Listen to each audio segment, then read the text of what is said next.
Peace and blessings, everybody. This is day 42 of the 90-day game dev challenge. Pretty much, I want to show you all how I fixed our game's animations for a more stylized game. What we had before was more along the lines of something that would work for a game like Dark Souls, but we want to have some crazy dynamic stuff going on. I'm going to show you all what I did to get that going. Without further ado, let's get right into it. All right, so first I have 𝐓 here, right? And his run cycle, his animation, as you can see when he's running, the Z axis, the blue arrow, that should not be rotating. So this is what I had before, and with the new system, the style is going for a stylized animation style. This can't happen. It needs to that blue arrow needs to stay facing forward, and it does not need to rotate. Let me switch a couple things. Let me do my magic real quick to get it back to where it was, to the new thing that we got.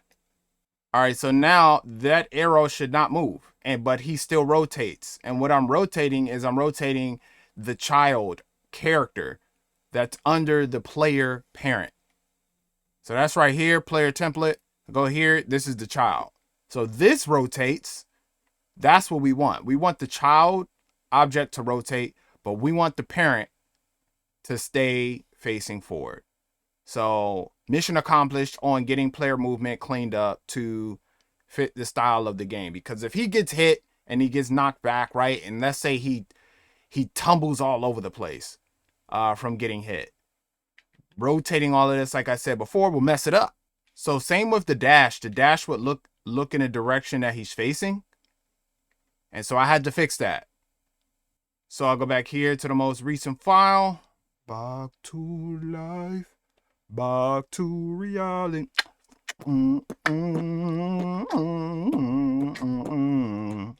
Back to life. It's like, nah, let me stop.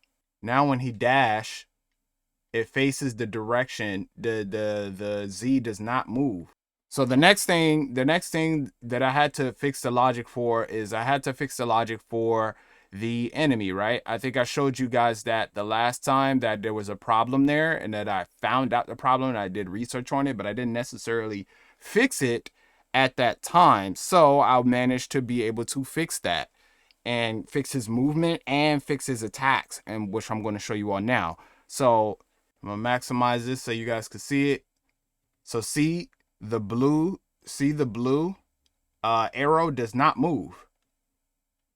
And he's attacking and facing the direction of the player, but this blue axis does not move because I'm rotating once again the character child of the enemy parent object. See, no matter where he swings at, that Z stays looking forward. That's what we want for a stylized game, especially for a game that has online like networking. This makes it easier for the networking to understand where the player is and what it's doing, and it prevents any type of desync based on my research. So I am so happy that we figured that out, because if I got so far in and I did not see any of this stuff or did not know any of this stuff, it would have caused problems. So it's a good thing we did it. And look at him, he's just swinging at 𝐓. He just wants 𝐓 to just disappear. He's just got so much anger and rage.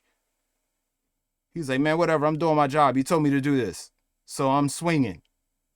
I did tell you to do this. I did. I'm not gonna lie.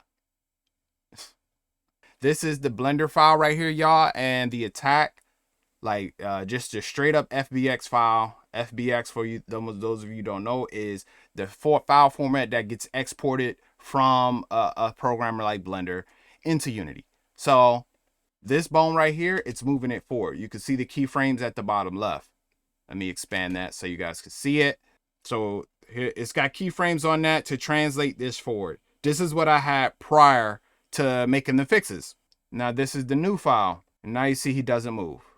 That's what we want coming from Blender. So how exactly does this help our game be more stylized versus something like, you know, a realistic look like Dark Souls or The Last of Us or whatever, right? So usually with those games, some of them use motion capture for their animations, but either way, they are tracking pretty much the footsteps and every movement of the character and how they're moving forward on the Z, like we talked about with the footsteps. This example that I have right here from mocap is a motion capture scene that I recorded myself. And the monster that's running up to swing on the character, that monster, you could see the footsteps moving forward. And let's say I wanted the monster to like dash forward and like slice or something like that and kind of hover in the dash.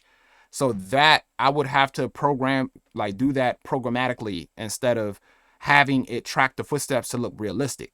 So like I said, we want to have like some really, really dynamic stylized stuff to where, I might have the character flip 20 times in the air and then do something crazy, right? An attack, or Dhalsim's kick move that he does in Street Fighter where he twirls like that. Like that type of stuff, you have to code that and to get it cool. Or E-Honda doing his headbutt in Street Fighter. That joint, you have to code that.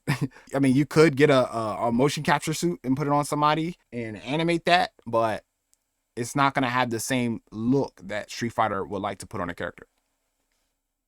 Anyways, that is all for today, y'all. I'm about to get to work on some other things. And yeah, I hope everybody blessed, man. I hope you prosper, and I hope you have the strength to overcome whatever it is that you're doing or challenge that you're facing. As we seek first the kingdom and the righteousness, we prevail. We are in the most high definition, bare hand, signing out.